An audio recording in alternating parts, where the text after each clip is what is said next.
far as trying to bring out the best leadership qualities in you and constantly, after you to be that better part of yourself?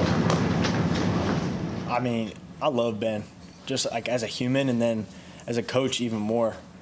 Just because, first of all, he's not scared to tell me the truth, whatever that looks like, as brash and harsh as it might be. I appreciate him for that. And then just constantly pushing, but being able to be like a human with it at the same time. So it's not like he's just like speaking down on me, and there's no relationship behind it. It's because like we have we could talk to each other that way. Well, he can talk to me that way. I don't yell at him. But yeah, I could just see him being here a long time. Just the intensity and juice he brings. Is there an example of a harsh or a brash truth that he told you that you're like, well, nobody's ever told me that before? Other than like, he said like little weenie boys, stuff like that. I mean, that's the only thing I can really think of off the top of my head. Yeah, or like, for example, we're talking about taping ankles. He's like, just don't be an idiot. Tape your freaking ankles, man. So, I mean, that's pretty much how majority of the conversations go. But yeah, I really appreciate him.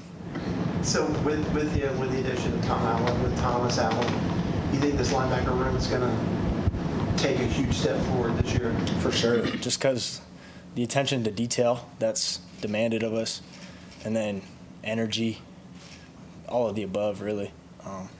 They just bring the juice every day. So you can't run from it. There's no running from the smoke, which it'll work out in the end, make us better. What sticks out the most about Coach Allin that's different from your previous several years here? Just every single thing is watched and accounted for. Every stat, every single rep, and you will be held accountable if you do good or if you do bad. You'll be praised when you do well, and then when you do bad, I mean, you'll know about it. I would say that's the biggest thing. Coach talked a lot about how he felt like you guys showed up to camp a lot more fit, really bought into whether it was weight training or focusing on getting bigger, that kind of thing. Do you guys see that on the field? Feel that you're all really focused on being as physically best for the years of camp? For sure. I mean, there's only so much you can do, because once you get shoulder pads and helmet on, the game changes. It doesn't matter how much training you do. Once you put a shoulder pads and helmet on, you're always going to be tired. But I think training as hard as we did in the off season, not as much trained our body, but really our mind to mentally prepare for what you're going to go through. Because when you're dog tired in the middle of camp, you just lean back on the work you did in January. When we're doing mat drills and you're dog tired then, you lean on that work. When you take yourself to the deep, dark place in your mind, when you feel like you can't stand up, I think that's the biggest thing that comes from summer conditioning and really developing that this offseason. Like, we wore the linebackers, and it slowly flooded into other position groups of the team. We wore weight vests every single workout. So just the mental callous of knowing, okay, I've done a mat drill with a weight vest on. What tells me I can't do a fall camp practice? Wade is the only senior in your position group. How have you taken that leadership role to a next level this year? I would just say, like, trying to lead through love.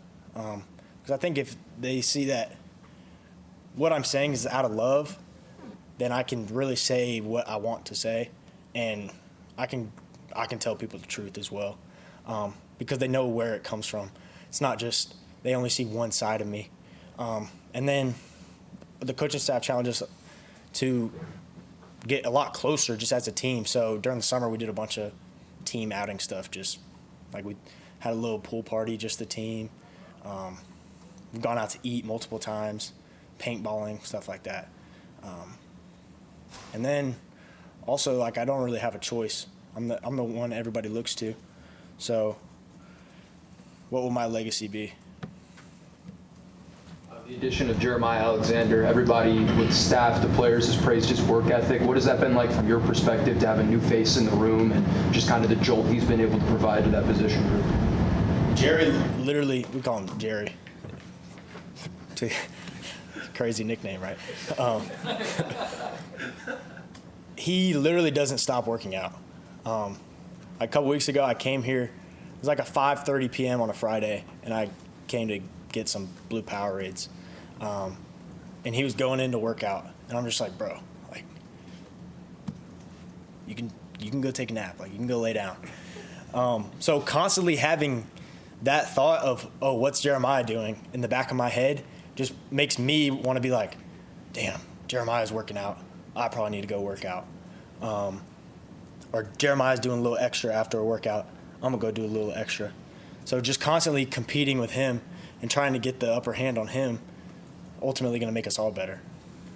How much is that? Maybe some of that maybe trickle down to the rest of the team beyond you. You know, you talk about seeing him doing that, everybody else wanting to do it too. Yeah, I mean, when you see 15, for example, like a DB, if they see 15 guys outside doing a little extra core work, then they probably want to jump in. And that's what it turned into. We started showing up about an hour before every lift in the summer, and it started with just the D-line and linebackers, and then it was D-line, linebackers, O-line, and then D-line, linebackers, DBs, and then slowly running backs, tight ends, everybody started getting involved. So it's pretty cool to see just the impact. And we didn't say show up an hour before. We just did it, and then influence the other positions on the team.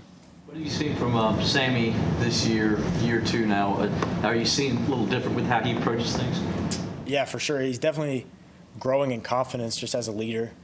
Obviously, the sample size on the field is small just because this is our first practice, but definitely growing into a more vocal role, which I'm proud to see that. And then we got a lot tighter this offseason, so being able to bounce off each other and, for example, today, like just it felt seamless, effortless communication.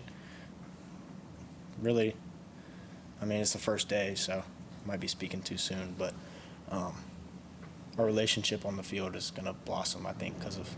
Yeah, what have y'all done to get tighter, like off the field stuff? We've gone fishing a couple times, golfing, and then just dinner, hanging out. You better golfer or fisherman? Me? He's a better fisherman. I'm a better golfer. Yeah, he catch some donkeys. I'm not gonna lie. He took me fishing. We caught some hog that day. It was like I think biggest bass I've ever caught, probably a 5-pounder. So yeah, it was fun. Watching you guys break today, you're inside getting warmed up, right? The Tiger Jacks, everybody goes to the middle. Look, maybe a little more spirited than it was at this point last year. And then, everybody's been saying, man, this team seems to be, like you said, together, working out. You talked about legacy. Is there a feeling with you and guys like TJ and Hugh and some of the older guys, this has a chance to be special and that you guys can leave something special here? Yeah, for sure. To be brutally honest, I'm tired of hearing Coach Sweeney talk about Christian Wilkins and Austin Bryant, Dexter Lawrence, and Trevor Lawrence, of all the past leadership. Like, why don't I want to take all the stuff that's on the walls down, and I want it to be us. I want it to be this team. So I think just fostering the idea of that to the leadership, and then going out there and working every day, and then the coaches, brand new coach staff to push us to get to where we want, because they want to be successful as well. But yeah. One or two more for Wade. Wade, what kind of growth have you seen in your brother Drew throughout the course of his first couple, I guess now going into his second year in college? Yeah, a lot.